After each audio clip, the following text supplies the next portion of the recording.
What does that bring to your candidacy and your positions that you're advocating?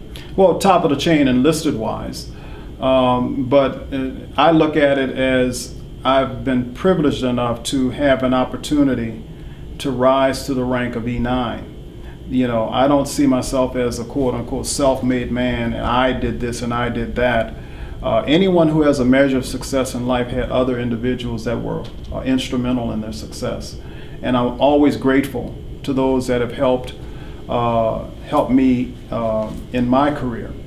But I believe that the life experiences that I have and my career in the military, I bring leadership skills.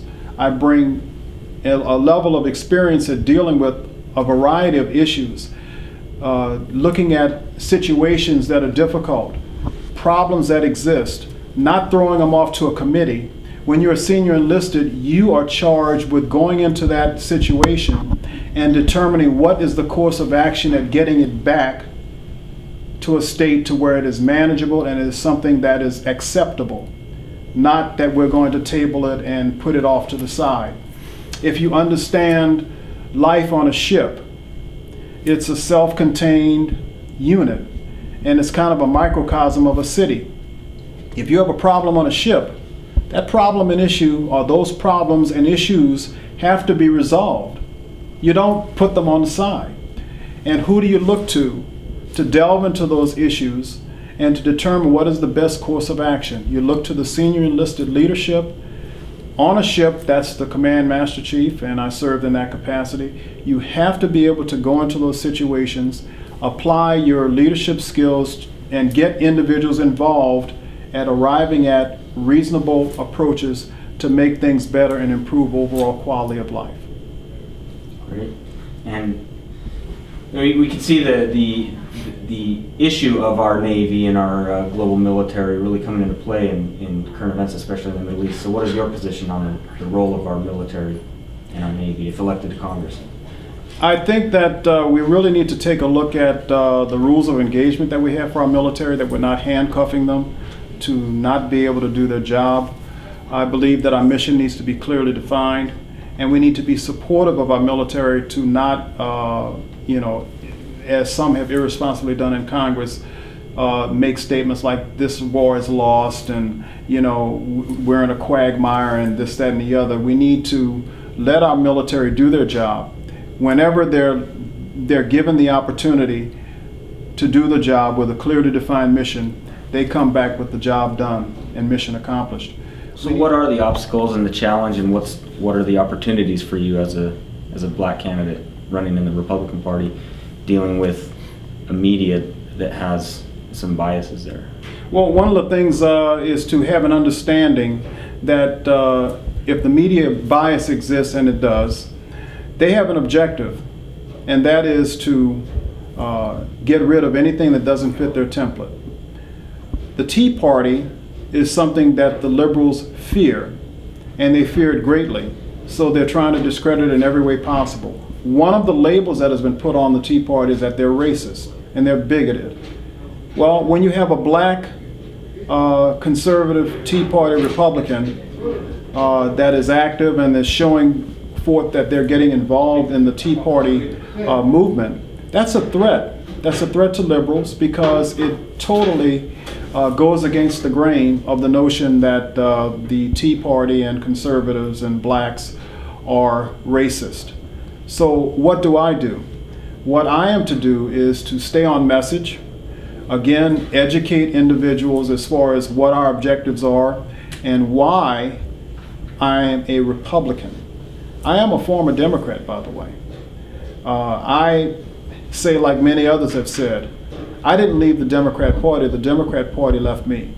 And their principles and their ideology has been hijacked by a bunch of leftists who are really taking that party, and they're taking them to areas that totally circumvent the US Constitution.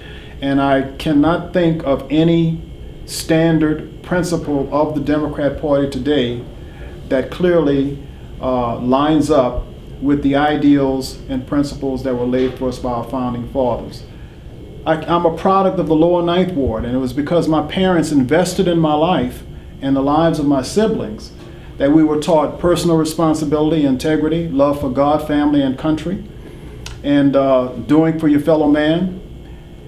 And by investing in the things that require work and industry, you work towards getting yourself to a better state of affairs. The liberal lens that this whole race gets reported through the mainstream press, how does that distort what the conservative message is, the Tea Party message is that you want to get out there?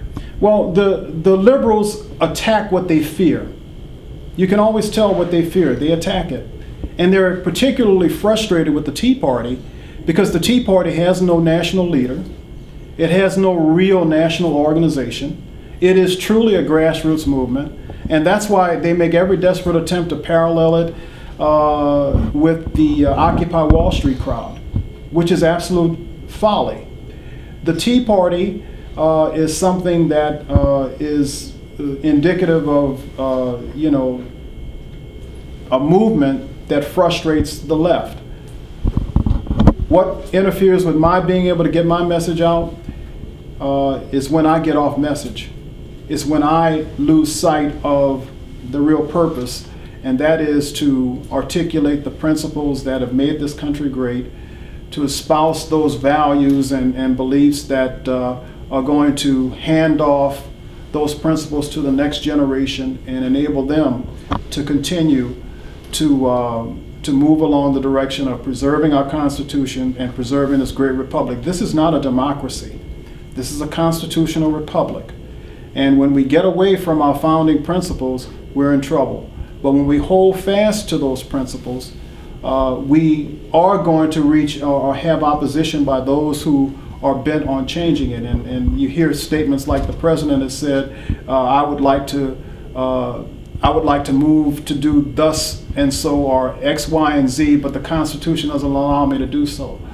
You have a judge, Ruth Bader Ginsburg, that tells individuals that the United States Constitution is not a good template for them to follow in drafting their own Constitution. To me, that undermines the fundamental principles that she has sworn to uphold. She took an oath to preserve, protect, and defend the Constitution of the United States. Personally, I believe that her statement was an impeachable offense.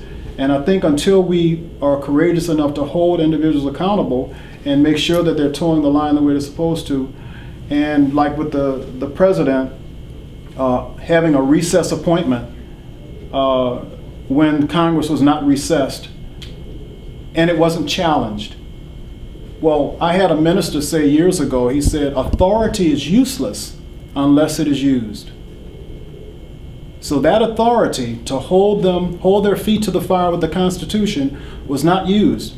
Therefore, you have the lawlessness, which it was, run amok, and you have what you have, and it emboldens them to do even more in the future.